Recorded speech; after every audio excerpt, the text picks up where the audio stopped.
So, back again. We finished the last time doing a curve. This time around, I'm looking to do a full, in this case, full semicircle.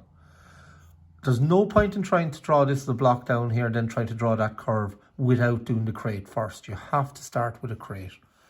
So, I'll put this, I'll leave it up here for the moment. I'll show it again in a second. So once again, gotta start with the crate. So we're starting with our box. I'll very quickly get this into shape. Remember, all your lines are parallel. You should be able to do this in your sleep by the time we finish all of these.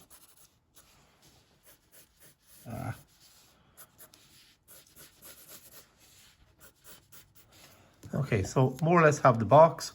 That's what I started out with. So I started out like that. I drew shape there and then cut it out. So that's where it came from. So it came out of the same piece of wood. We're starting with this. So like I did with this, I need to find midway and bring my line down. So there's my line. I need a line across. So I'm going to come down about halfway. So far, so good. There's my center point. I can't put a compass in there and draw it because it's in 3D. So it ends up being an oval or an ellipse. So it won't, you can't just put a compass there, but at least that's where I had the compass when I drew this. So if I'm doing this, the height that you have there should be the same distance here and the same distance there. So my height there should be the same there and there because it's officially a circle. So whatever height that is, I can measure out the same distance. I can measure out the same distance. So you can use a ruler for that. Or you can just go there and work out the length that it should be. So I've got those 3 points. So I have 3 points on the curve here now. I have the top point, I have the 2 end points. So to get the curve out of this, start like we did the last time. We're starting here, bring it around. I find it's easier starting from there, just because the way the curve goes. So I'm starting here, I'm curving around, and when I get there, I'm nearly straight. This one, because my hand naturally goes this way, it's very hard for me to draw a curve that way. So I turn the page.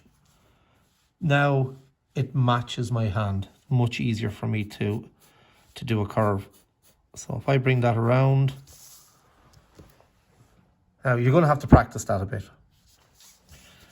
Over here, you notice these 2 lines are parallel, so I'm going to take that across. And I also need to take this point and this point. We'll see that in a second. So I'm taking this across here. I'm taking this randomly across. I don't know how far it goes.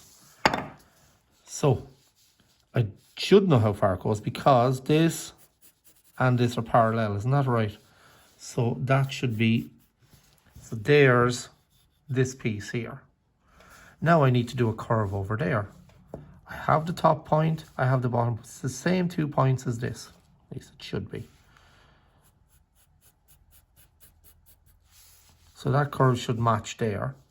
Now I can't see the rest of it. So when I look at this, I can see part of the curve here and then it disappears. So if I was to take this, remember all this is light. We can take all this, we can take this down over here. We can rub out all this later on.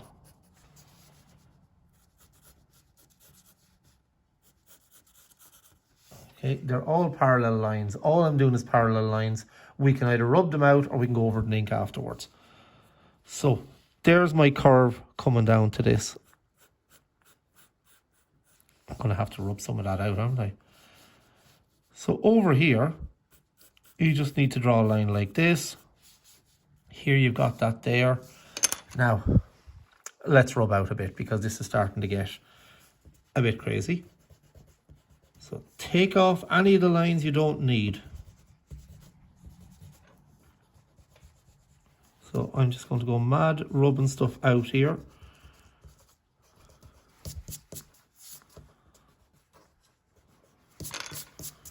Now we're getting a bit closer to it. So what I have over here, I don't know if you can see it or not there. So you could see a little bit of it there. And probably should get rid of that one as well.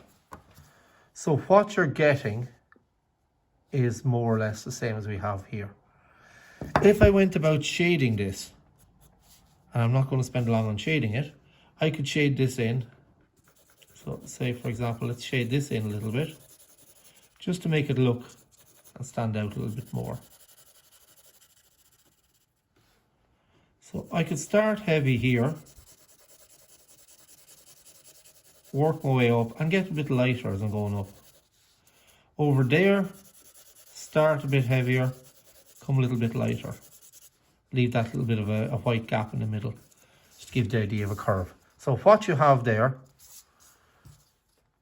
is basically what we were doing there. So you can see the way it's a bit darker here, it's a bit lighter on top. I have a bit darker, I could probably even go a little bit darker here. It looks darker on my page than it does on the camera. So darker going into light, darker going into light. Depends on which way the light is coming at it. And that should be it.